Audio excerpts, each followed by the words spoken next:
Now, the image of fishing for people has an ancient origin to it, but not in the way we may think. Fishing for people is not evangelism. It's not catching people for Jesus with hooks or nets like some of us have been taught in Sunday school. We might pause. It's pretty terrible imagery when you think about, trying to draw somebody in, hooks and nets. Rather, it's a reference from the prophets. In the book of Jeremiah, for one, in the context of exile in Babylon, this is about 600 years before Jesus, fishing for people actually refers to God's judgment. The unrighteous and unjust are caught by divine agents and doubly repaid for their iniquity. As it said, and only then rescued from their exile.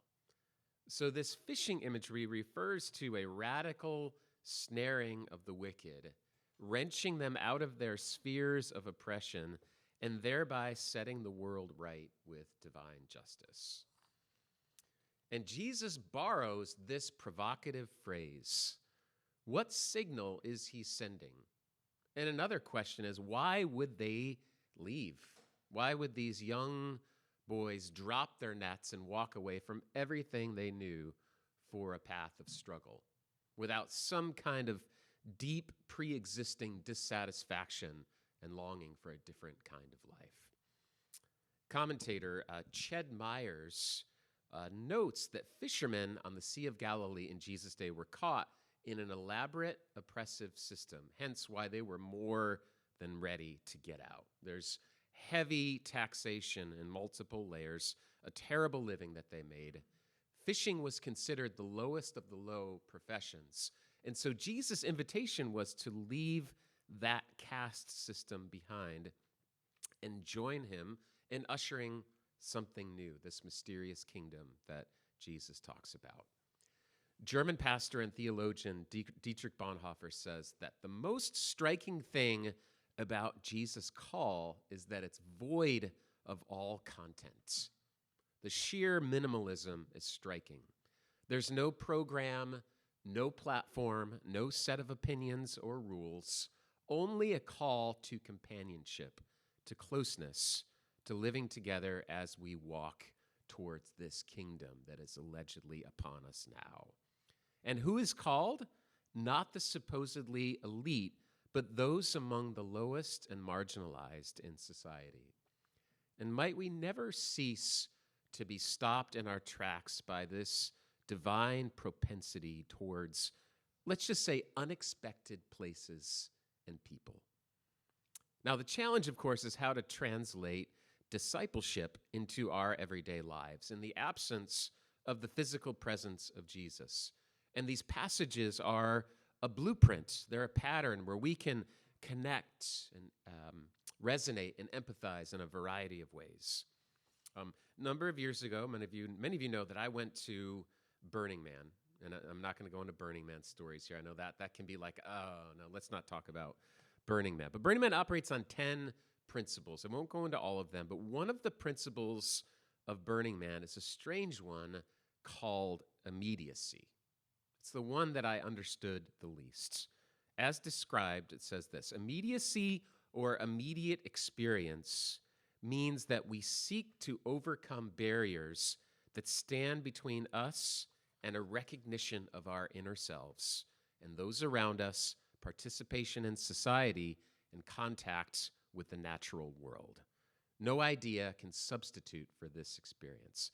I know that's a mouthful, that description, but I understand it as immediacy is not just presence in the now, as is talked about often, and also not impulsivity, but presence plus an urgency of response to what lies before us, not hesitating, whatever it is that may be before us.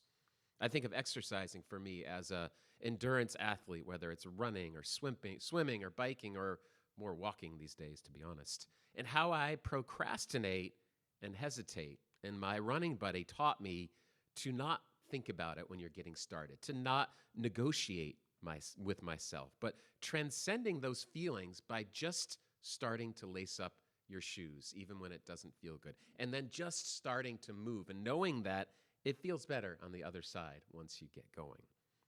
And then I bring this to my to the realm of my faith and social engagement, I know how hesitant and not immediate I can be, right? Where do I need to just lace them up and go? Don't need to do it all nor save the world, but just an intention, choice, and action to meet a human need and hunger. And zooming out even more, I've reflected on my journey of life and faith thus far as I look back on some of the biggest pivot points of my life where I feel, in my experience, that I heeded the divine call. When I went to Bible college out of high school to play sports, soccer and basketball, very unexpected. Never even heard of this Bible college. It's the only one that recruited me. That says more about me than it says about them. And getting involved in a variety of churches in the Bible Belt of Grand Rapids, Michigan, and ultimately considering ministry. What? Ministry. And packing up my Ford Taurus and moving out to seminary in Pasadena, California. Do you remember the Ford Taurus? I don't even think they make them anymore. And later, 2-3 years later, discovering the Episcopal Church, taking a step forward into that foreign land for me and moving to the East Coast, to Virginia for more school and accepting new roles and opportunities, eventually saying yes to Thad's. Now, almost 10 years ago, it's been almost 10 years that I've been here at Thad's, which is quite wild, and saying yes to various practices of self-care, committing to caring for myself, committing to caring for my health, to playing music. These are the ways I relate to the adventurous dimension of following Jesus. Just lace them up and go. Just say yes. Where do you hesitate? Where might you take the risk of saying yes to something? As we said last week, calling is often not something that we seek and find, but it's something that finds us, things that we stumble into if we're open enough to just accept what is before us. On the other hand, while I can be grateful for the rich and meaningful life that I've been afforded, I can also realize that there are countless fathers and mothers in the world who long to say yes, like Zebedee, for their children's education, for jobs, resources, support, opportunity that can be very limited and constrained within the social, political structures that they find themselves. I can be grateful for my opportunities, and it's also important to know that this is not everyone's experience. And this is a both and for me. These are not competitive thoughts, one canceling out the other, but they are both and. I can be grateful for the rich, meaningful ways that I've experienced God's call, and also know that there are many for whom the systems of the world do not allow that free flow and movement. Yet where I try to stay rooted or to endeavor to remember is to live and embrace my wounds and vulnerabilities more than titles, credentials, or achievements. And that what has shaped me most is the hardships, if I'm honest. With time, that they keep emerging as gifts, which is hopefully a word of encouragement if you are in some kind of hardship right now. I don't want to jump to the silver linings approach to everything in life or everything that's hard, but so often our hardships and struggles ultimately evolve to gifts that enrich and change us. So to close, I want to say that in talking about discipleship today a little bit, that's a loaded word for some of us, I'm sure. It's hard not to hear a certain exclusivity in this notion. Like only a few can do this discipleship, whether only the elite Christians or even only Christians, period. I believe the way of Jesus or the way of love is found through many different beliefs and traditions, even beyond Christianity. And also in talking about discipleship, it's hard not to hear the oppressive voices of, well, this ultimately means you should do more, give more, be something that you aren't right now. These guilt-laden interpretations of the Gospels that are not helpful nor inspiring. What would it look like to bless yourself and one another where you are? For that is exactly what Jesus does to the would-be disciples here. Digression that's just coming to my mind right now and Steve's presentation last week after you shared all of your life experiences. I think Kathy just chimed right in and just gave you a big affirmation and blessing of like, wow, Steve, you've really done a lot. And that was such a powerful, beautiful thing. So, if I can be personal, so we talk about and hear just your struggles with feeling, what do I do next in this chapter of life? And what more is there to do? And to hear a blessing and affirmation right where you are, I think is a real picture of what Jesus does to these disciples here. As noted a couple of times in the past couple weeks, sorry, I'm going to keep saying this. We got a puppy. I know I keep saying it. Still in the days on a daily basis, like what's happening here.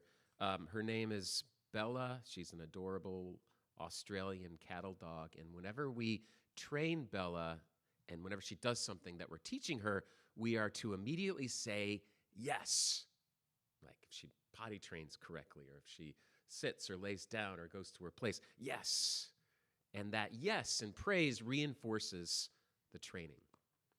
In a landscape of not enoughness and self-criticism and world cynicism, as we look around, where can we say yes a little bit more?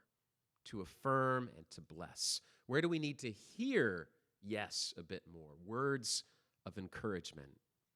This morning I want to simply name the truth of the sacredness in all of our ordinaries, no matter what's going on in the world, whatever our job or lack thereof or place in life, just as it is, without need for change, at least as an initial place of acceptance.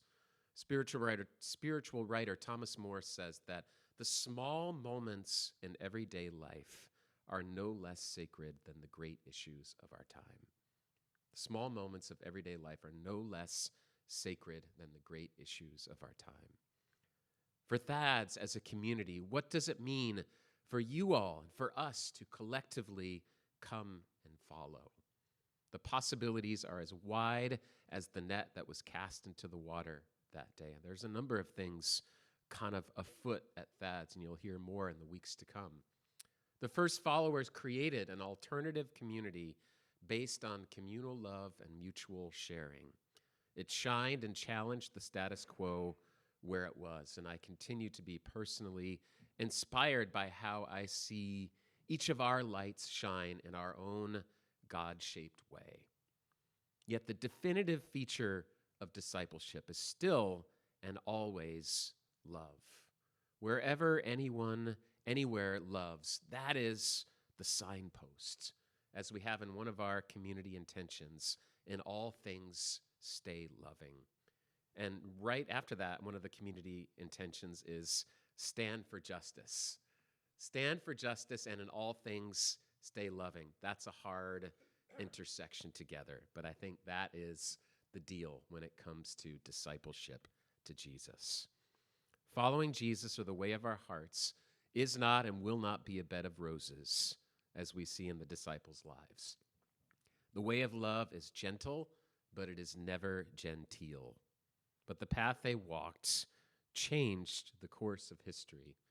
And truly the reason we're even gathered here today as inheritors and inhabitors of this story. That should never cease to give us pause to think of the actions and the decisions of this handful of kind of scraggly disciples shaped this story, which led to us gathering today, talking about these gospels, talking about these scripture stories.